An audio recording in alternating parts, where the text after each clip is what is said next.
तो दोस्तों, कश्मीर की हजरत बल दरगाह वाली खबर तो आपने सुन ही ली होगी और आपको भी ये लग रहा होगा कि अगर दरगाह के दरवाजे पर लगे एक पत्थर पर अशोक चिन्ह लग भी गया तो उसमें कौन सी बड़ी बात हो गई।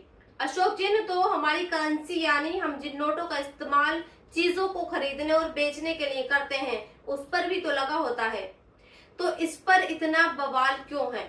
तो इस मामले में आज मैं आपको कुछ बातें बताना चाहती हूँ जिससे आप ये समझ पाएंगे कि असल में अशोक चिन्ह के तोड़े जाने को लेकर जो विवाद, जो मुसलमानों का आपसी विवाद है, जिसमें मुसलमान खुद अपने पैरों पर कुल्हाड़ी मार रहे हैं और इसी का नतीजा है कि आज इस अशोक चिन्ह को तोड़ने के चक्कर में कश्मीर के 25 लोग पुलिस की हिरासत में हैं।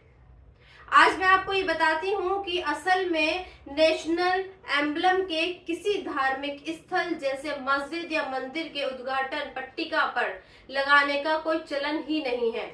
अशोक चिन्ह का इस्तेमाल किसी भी जातीय या फिर धार्मिक प्रतीक के रूप में किया ही नहीं जाता।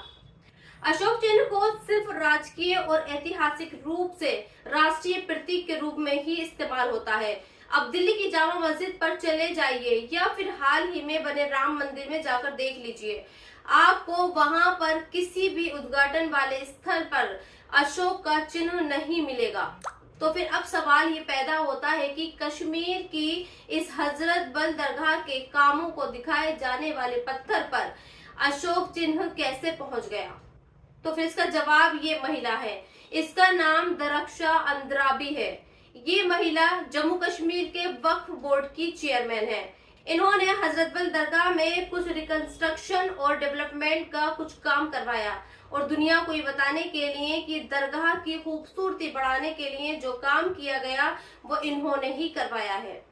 लिहाजा इन्होंने दरगाह के दरवाजे पर एक पत्थर लगवाया और इस पत्थर पर अपने नाम के साथ साथ कोने में अशोक का चिन्ह भी लगवा दिया। और अब जुमे की नमाज पढ़ने वाले लोग यहाँ आए और उन्होंने अशोक का चिन्ह देखा तो उनकी भावनाएं भड़क गईं और उन्होंने पत्थर मारकर इस अशोक चिन्ह को मिटा दिया।